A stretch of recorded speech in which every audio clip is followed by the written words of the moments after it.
Hey guys, in this video we'll be looking at how to draw a tree diagram. I'll be looking at examples of dependent events as well as independent events. So stay tuned.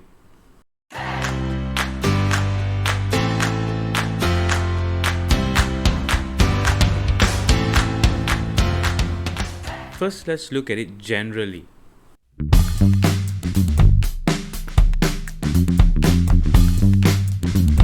A tree diagram can be very helpful in determining the probability of combined events. This is the frame of a tree diagram. When drawing a tree diagram, we first have to identify which are the events and what are the possible outcomes for each event. So here, let's say we have the first event with possible outcomes A, B, and C, and the second event with possible outcomes D, E, and F. This is the frame of the tree diagram.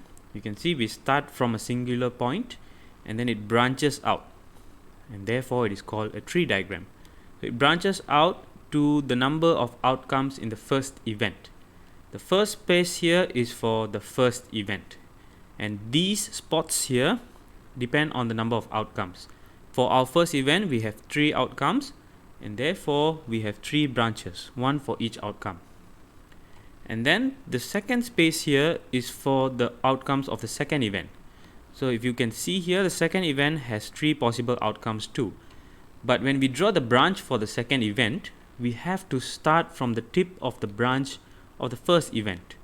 So we draw one branch, and then from the first event we branch out further to the second event, which has 3 possible outcomes. So each outcome of the first event will have 3 possible outcomes of the second event. Then at the end here, we will list out the outcomes for the combined event.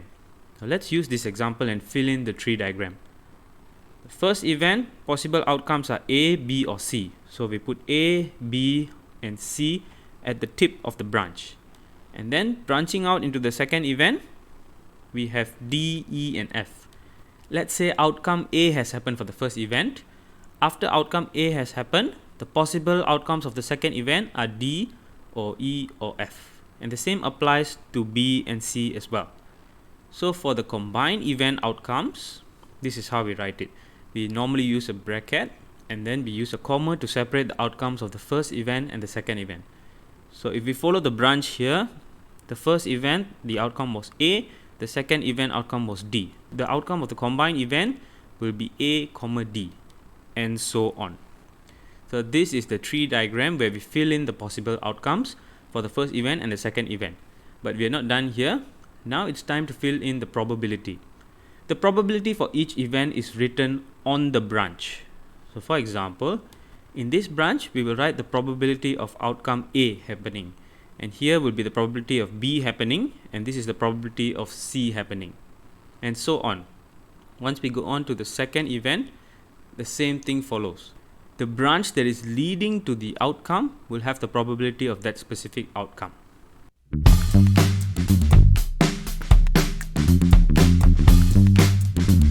Let's look at this example here. I've used this same example in the introduction to probability of combined events. If you haven't watched that, the video links at the corner. A bag contains 8 green marbles, 10 blue marbles, and 5 red marbles. 2 marbles are drawn from the bag with replacement. If they are drawn with replacement, it means every time a marble is drawn, it is replaced, it is put back in the bag. So whenever there is replacement, the events are independent. Draw a tree diagram to represent all the outcomes. Let's try to draw a tree diagram for these events.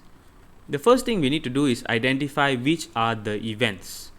So the events here are 2 marbles being drawn from the bag. So there is a first draw and there is a second draw. These are our 2 events. And then we need to identify the possible outcomes for each of the event. So for the first draw, we can either get a green marble, a blue marble, or a red marble. These are the possible events for the first draw. And then we go to the second draw.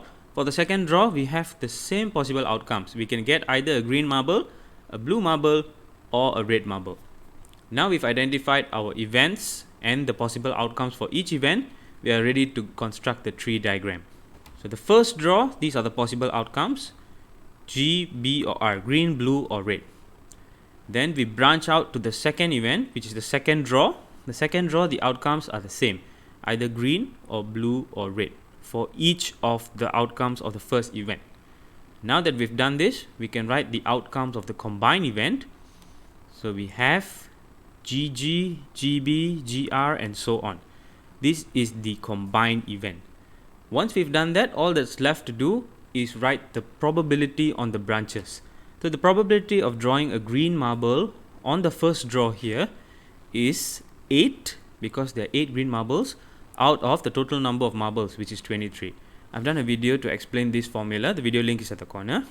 The probability of drawing a green marble on the first draw is 8 out of 23. The probability of drawing a blue marble on the first draw is 10 out of 23, because there are 10 blue marbles here. The probability of drawing a red marble is 5 out of 23, because there are 5 red marbles. Then we go on to the second draw. Since the events are independent, the probability of drawing green, blue, and red marbles are exactly the same as the first event. So we just have to write down all the same probabilities on each branch. And now we have the complete tree diagram. This is an example when both events are independent. Let's look at how to draw a tree diagram for dependent events. So it's the same example, 8 green marbles, 10 blue marbles, and 5 red marbles. But this time, 2 marbles are drawn from the bag without replacement. Without replacement meaning once the marble is drawn out, it is not placed back into the bag. So let's try to construct the tree diagram for this scenario. Our 2 events are the same. We have 2 different draws, the first draw and the second draw. And the possible outcome for each event is also the same. We can either draw a green, blue, or red marble for both draws. So the basic structure is still the same. Now we go to the probabilities. So the first draw probabilities are also the same. The probabilities of drawing a green, blue, or red marble remain the same. 8 out of 23, 10 out of 23, and 5 out of 23. But now the second draw will have different probabilities, because it is dependent on which marble was drawn in the first draw. Let's look at the first scenario. Let's say the first draw was a green marble. If a green marble was drawn on the first draw, now there is only 7 green marbles left in the bag.